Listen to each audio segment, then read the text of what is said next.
Kia ora tātou, I'm Stephen Mouldy and I'm currently the Specialised Learning Leader as part of the Foundation staff creating Hobsonville Point Secondary School. This presentation has been recorded because while you're watching this I will actually currently be at my daughter's swimming lesson.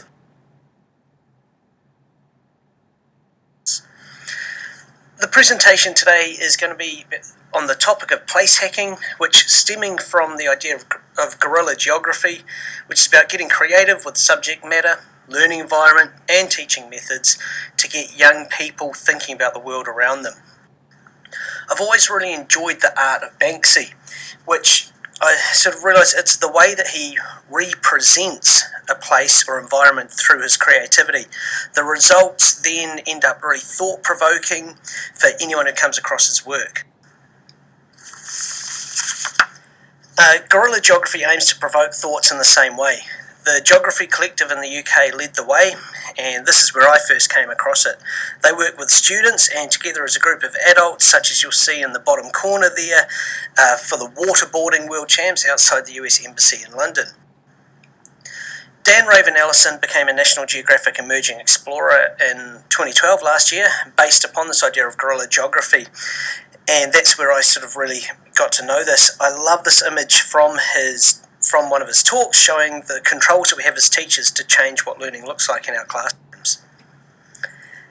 This is some of the guerrilla geography work that's been undertaken by my students on topics such as no signs, gender representation, globalisation, and really it's good learning for them as students, but it's also about their work, them being able to provoke thought from others. All of this work really engages learners. It helps for those big picture thinkers that want to see things at a conceptual level. It's about bringing the creativity into the classroom. So in this way, even the rebels and that side of things, they feel that sense as they're doing it. And so it really appeals to both the top and those bottom students. Over the last 6 months, I've started seeing this as far more cross-curricular. And this really happened for me once I came across the meaning of geography as the story of a place. So I thought if that's the story of a place, then guerrilla geography is about hacking that place. And I thought surely this works with other discipline lenses on as well.